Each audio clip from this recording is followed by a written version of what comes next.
Selamat menunaikan ibadah puasa di bulan Ramadan tahun 1446 Hijriah. Semoga kita mendapatkan nilai ketakwaan di sisi Allah Subhanahu wa taala. Terima kasih. Assalamualaikum warahmatullahi wabarakatuh.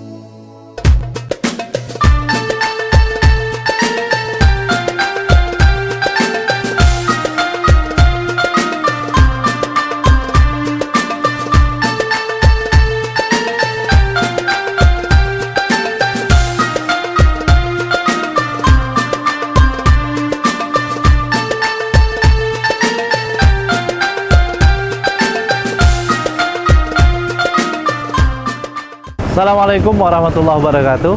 Alhamdulillah, sahabat Nuril, kali ini kita berada di salah satu titik teramai di pasar Kota Jambi, di mana ini merupakan salah satu titik perdagangan terlama yang ada di Kota Jambi. Yang sebelumnya itu Angso Duo, sekarang juga ada yang namanya Pasar Rombeng. Di pasar ini beragam perdagangan yang dilakukan oleh pedagangnya, mulai dari elektronik, alat berat, alat pertanian, tekstil, buku agama, bahkan sampai ke makanan dan menjual emas. Dan tentu saja dengan beragamnya dagangan yang ada di sini, tentu para penjualnya juga beragam dari berbagai latar ras. Ada Tionghoa, Minang, Melayu, India, dan Arab. Yang paling unik adalah di pasar ini, di tempat saya berdiri, tepat di belakang ini adalah salah satu masjid tertua yang bahkan ada sebelum Indonesia merdeka. Yang kita tahu masjid ini disebut dengan Masjid Raya Magatsari. Mengenai tentang peninggalan sejarah, mengenai tentang peninggalan sebuah peradaban, maka ini menjadi sebuah hal penting dalam kehidupan kita. Karena apa? Jika kita tidak mengingat apa yang pernah ada di masa lalu, maka kita akan bingung untuk mengembangkan teknologi atau peradaban di masa depan. Dan masjid ini menjadi saksi perkembangan pasar Kota Jambi. Sahabat Nuril, di titik ini, di perempatan ini, kita akan bisa menembus berapa titik lokasi pasar. Di sebelah sana kita akan bisa ke Pasar Rombeng, di sana ada pusat snack, baju muslim, buku agama, dan di belakang saya, di hadapan saya ini adalah Istana Anak-anak. Istana Anak-anak, Pasar Bawah Mega yang juga merupakan pasar lama. Di sana pusat tekstil, busana, toko emas, dan lain sebagainya. Sedangkan di sisi kiri merupakan salah satu tempat banyak produk-produk pertanian, alat-alat berat, tempat orang mencari barang-barang yang kiranya dibutuhkan untuk pekerjaan-pekerjaan domestiknya di rumah. Nah, oleh karena itu memang titik ini merupakan salah satu sweet spot di mana semua barang kita cari akan bisa kita temukan, kecuali barang-barang yang dilarang oleh agama dan dilarang oleh negara kita. Nah, di samping itu semua, fokus kita hari ini adalah tentang membahas bagaimana Masjid Magatsari ini bisa tumbuh besar, berkembang di tengah pasar yang memang di sana terjadi jual beli. Pasar ini terletak di Kecamatan Orangkaya Hitam, dan di pasar ini, sebagaimana saya sampaikan, tepat di belakang saya adalah Masjid Magatsari, di mana merupakan pusat orang beristirahat, beribadah ketika waktu sholat datang. Memang ini menjadi sebuah, saya rasa, kenapa masjid ini dibangun bukan tanpa sebab, bukan tanpa filosofis. Karena apa? Allah mengatakan, Allah tidak suka orang berlama-lama di pasar. Dan barangkali pendirinya dulu menempatkan masjid ini sebagai bentuk lawan atau penyembuh daripada ketidaksukaan Allah terhadap pasar, namun di tengahnya ada masjid. Sehingga apa? Walaupun orang berdagang, mereka tetap ingat ibadah.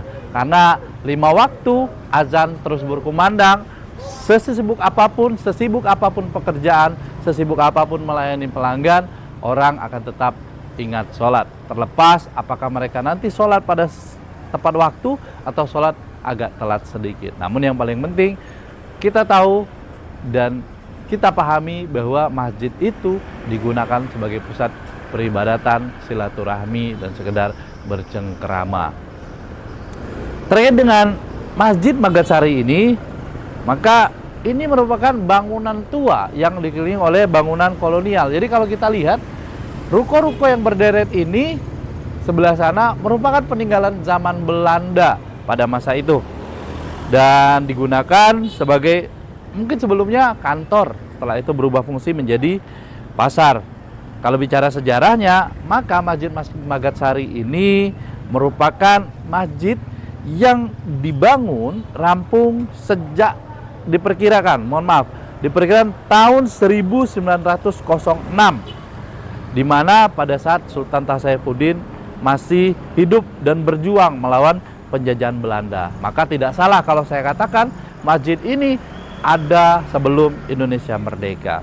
Nah, menurut catatan sejarah, lokasi masjid ini merupakan tanah wakaf dari salah seorang habaib berdarah Arab, yaitu Syekh Hasan bin Ahmad Bafadol, yang diperoleh secara turun-temurun sejak 1279 Hijriah atau sekitar tahun 1850-an Masehi, dari masa pemerintahan Kesultanan Jambi hingga Kepangeran Mangkunegara.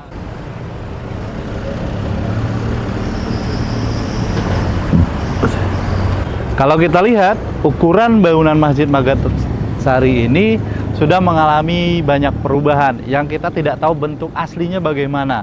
Dan itulah sayangnya kita, orang-orang yang hidup di saat ini, yang kurang memperhatikan benda-benda bersejarah atau peninggalan pada masa dahulu.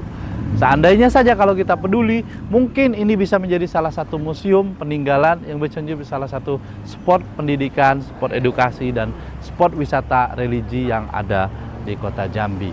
Karena saya yakin dan percaya banyak artefak-artefak yang dahulu ada di sini, namun karena kurang dirawat, akhirnya hilang.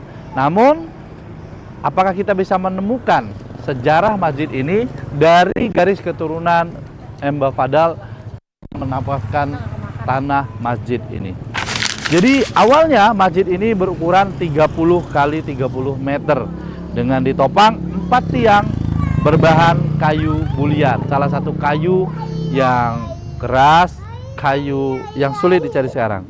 Terdapat 4 tiang sokoguru yang menopang bangunan Masjid Raya Magatsari.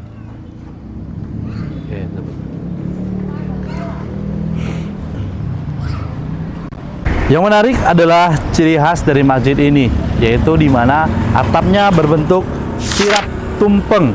Itu hanya bisa terlihat kalau kita lihat dari atas. Kemudian menara azannya dulu terbuat dari bambu, hanya saja sekarang berubah sudah menjadi beton.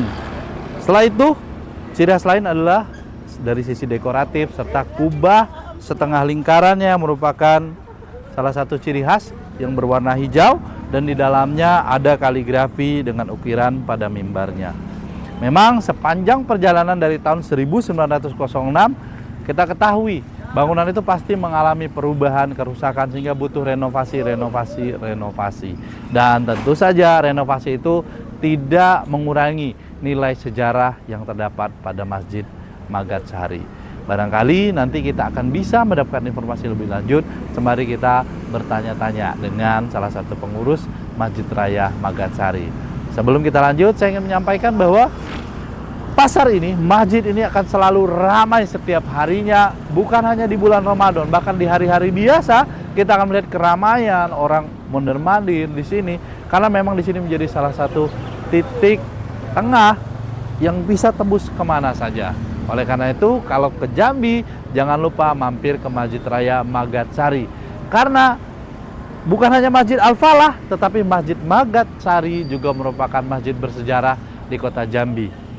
Jadi kalau Masjid Al-Falah itu masjid provinsi, Magatsari ini harusnya menjadi masjid bersejarah di kota Jambi. Dan ini erat kaitannya juga dengan peradaban, perkembangan Islam Melayu yang ada di kota Jambi atau provinsi Jambi. Jadi kalau kita lihat ke belakang ini, nanti kita akan bertanya, sebenarnya banyak kalangan Arab yang hijrah dari Arab ke sini sembari berdagang, sembari menyebarkan agama Islam. Itulah uniknya Islam, disampaikan dengan damai, disampaikan dengan penuh kasih. Bahkan saat ini masjid ini berdiri penghuninya itu rata-rata juga tidak beragama Muslim. Namun ini adalah wujud persatuan, tidak mengganggu ketertiban umum, dan ini menjadi salah satu pusat silaturahmi kalau kita sedang bermain ke pasar. Subhanallah maulana badi'ul kauni sawana aliyul qadri na'buduhu satirul khalqi subhana hamidur rabbi nahmaduhu bisirril hamdulillah azimul jahi nushhiduhu biannal kulla lillah subhanallah walhamdulillah la ilaha illallah wallahu akbar subhanallah walhamdulillah la ilaha illallah wallahu akbar.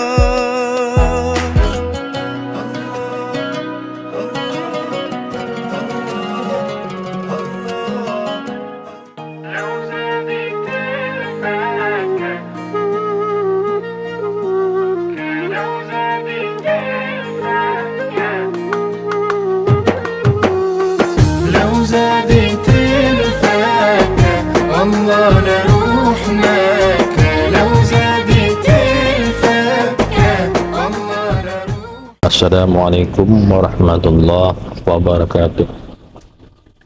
Saudara pendengar yang dirahmati oleh Allah Subhanahu wa taala, nama saya Muhammad Sehan bin Hasan Jaban, Imam Masjid Raya Makassari, Kota Jambi.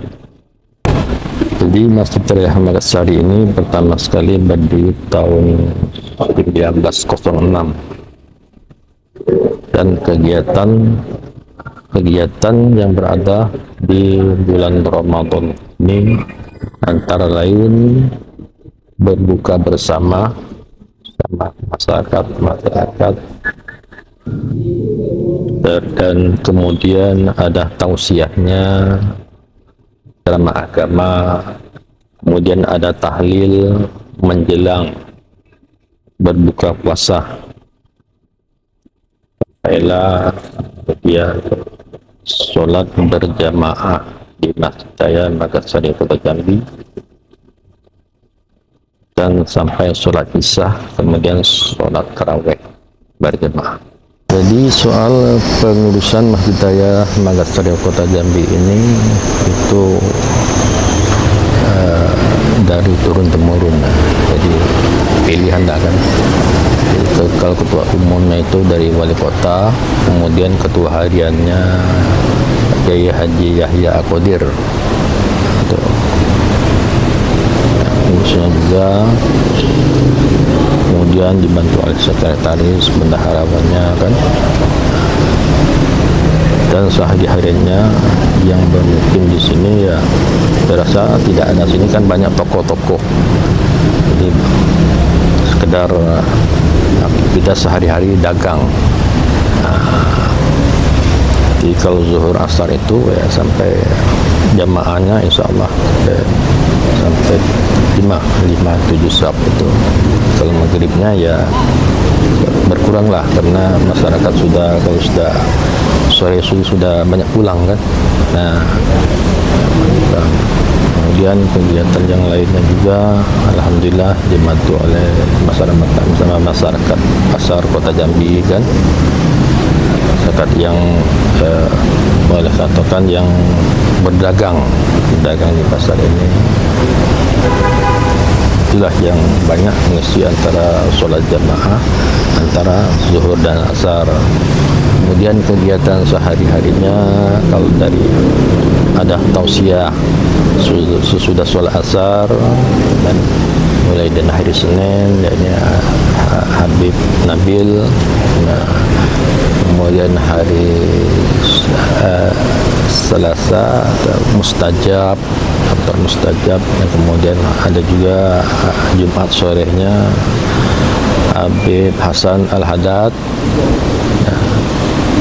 dan hari Rabunya ada juga Imam imam dua kan, Saidi, Saidi, Ustaz Saidi. Itulah kegiatan di masjid ini. Kalau tapi kira-kira kesulitan sekarang posisi masjid di tengah pasar, yang tempatnya terbatas, dikembangin tidak mungkin, kira-kira apa nih kesulitan sebagai pengurus dan apa yang bisa dibantu masyarakat atau pemerintah? Kalau kesulitannya saya rasa ya karena alokasinya di pasar kan, maklum lah kan pasar kan, di mohon pemerintah itu pertama sekali kebersihan lah kan, karena masjid ini di pasar, di situ agak sulit dikit kita kan. Kadang-kadang masyarakat yang dari daerah juga kalau sudah belanja tuh istirahatnya di depan yang agak sulit kita kan, karena dia mau istirahat kan, masih bentar Pak, apalagi waktu zuhur masuk misalnya kan, dia masih di depan kan, dan kita tidak mungkin ya, kita harus lemah lembut juga lah kan, masyarakat kita juga salah depannya. Jadi di situ disediakan itu kursi untuk istirahat kan, untuk yang dari daerah kan mau istirahat kan disediakan kursi ada situ. Yang kadang-kadang ya seadanya lah kan, banyaklah masyarakatnya yang datang daripada kursi yang ada itu kan. Kadang-kadang ya sampai tidur juga di masjid kan, menunggu kawan-kawan yang belanja lah kan, ya, kebutuhan sehari-hari.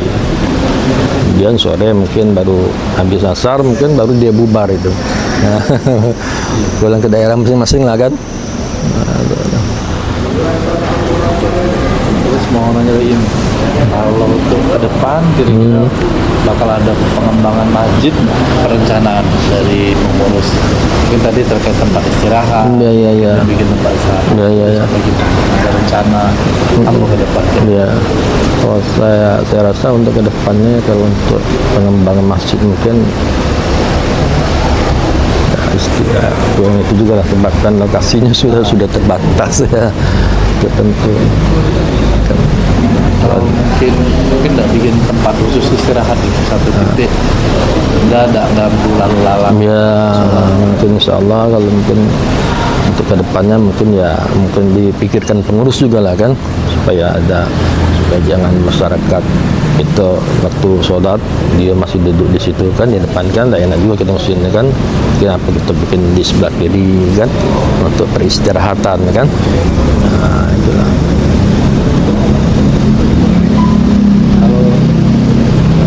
Sekarang posisi tinggalnya di mana? Kalau saya di depan asrama batalion Pal 2. Kalau di sini tidak ada yang nginapnya, kamar ada nih. Kamar ada, tapi berarti pengurusnya rata-rata tidak tinggal di? Tidak tinggal di masjid ini, tidak. Semuanya pulang.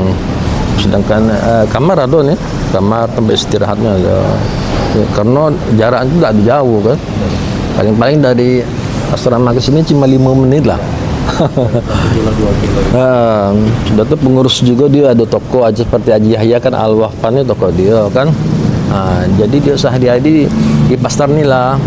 Dia zuhur asar dia tetap di sini dia. Kemudian sore dia baru pulang. Kalau saya pulangnya habis sholat isya. Kemudian subuh datang lagi. Jam 9 jam 8 saya sudah ke pasar, sebab saya punya dagangan di sini. Sambil dagang kan. Jadi oleh pengurus Masjid Raya yang almarhum seperti Haji Ismail Yusuf, dan dia berwasiat sama saya, ya Syekh, karena kamu dekat di pasar, ya perhatikanlah masjid ini. Misal kalau imam tak ada, misalnya kan khotib imam tak ada, tolonglah kata dia. Dari Yai Ismail Yusuf dulu kan sampai ke Ismail Umar Bafadol, sampai Abdillah Barakbah kan. Ya. Kalau saya di sini sudah 7 tahun. 7 tahun. Ya. Tapi waktu masa-masa kecilnya main di sini?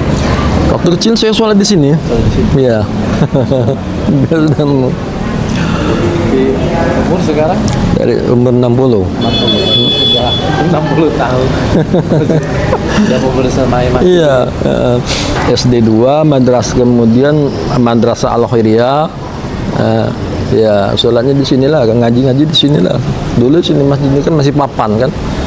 Tempat ambil wudhunya sini, untuk kolam. Kolam. Dulu luasnya seluas ini. Dulu luasnya lebih kurang lah. Lebih kurang dari suasana. Tapi tidak terlalu banyak berubah. Ya. Nah, terus untuk tiang utama yang 4 pilar itu yang mana? Ini dia 4 pilar utama ini. Oh, yang 4 ini ya? Ya, 4 Oh, ini tiang yang asli. asli, yang asli ya. Yang lainnya tambahan. Ya, tambahan, yang lain tambahan. Untuk kubahnya sudah ada perubahan nggak dari dulu? Perubahan ini sudah perubahan ini kubah baru nih. Kubah baru. Ya. Dulu bulat juga. Dulu bulat juga, tapi sudah dirubah kan. Jadi di keramik. Dulu kubah, kalau kubah aslinya kan kayak apa tuh kubah. Segi 5. Nah, ya. Segi 5.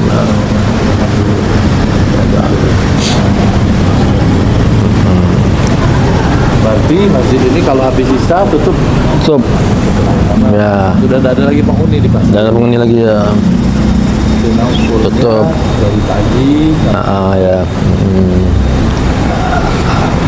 Terus kalau untuk ini ada perpustakaan di masjidnya ada. Ada di atas. Di atas. Ya, ada di atas. Kayaknya ada. Tapi peminatnya tidak ada. Perpustakaannya ada di Ada dulu imam dah aja sering ke atas kan baca-baca bukan sambil nunggu dengar apa kan menjelang waktu ya yang itu. Iya. terakhir ini Iya. kita kasih pesan nih untuk jamaah Iya. dan untuk warga sekitar untuk masjid ini kira-kira kita bagusnya kayak apa? Ya, bagusnya masjid ini ya kita tambah lagi lah. Jalannya cuma ada 4 setiap minggunya tausiah kan, kita ambil 2 lagi ya, supaya itu kan tapi kita harus dihidupkan lagi lah. Itu harus yang pertama sekalinya ialah pengurus lah kan, supaya macam mana supaya masjid ini makmur lagi, supaya ramai lagi, bisa subuhnya kan kalau zuhur insyaallah alhamdulillah kan. Sudah. Nah terakhir Ya. mungkin boleh kasih pesan kalau ini bulan Ramadan Ya. kasih pesan untuk yang muda-muda nih. Nah, Terkait dengan puasa Iya. apa yang harus dibuat supaya puasa teman-teman. Ada. Kalau untuk pesan-pesan dari Imam Masjid Daya supaya yang remaja ya, ya sama-samalah kita makmurkan masjid kan. Pertama sekali 5 waktu, apalagi ini lokasinya di pasar. Jadi kalau ada waktu masuk ya langsunglah ke Masjid Raya supaya memakmurkan Masjid Raya juga lah kan, di masjid supaya jangan sepi maksudnya kan. Walaupun waktu maghrib, waktu isya kan disebut lokasinya kan di pasar kan. Jadi masyarakat banyak kadang-kadang di pasar, kadang-kadang di mall kan yang belanja. Jadi waktu masuk maghrib ya apa salahnya kita ke masjid rame-rame hendak ya memakmurkan masjid. Tutup isya kan menjelang isya lah kan. Itulah pesan-pesan. Ya. Ya. Ya. Mudah-mudahan sehat terus, Amin. bisa nengok perkembangan masjidnya lebih bagus. Inilah demikian dah yang dapat saya sampaikan. Mohon maaf atas segala kekurangan. Wassalamualaikum warahmatullahi wabarakatuh.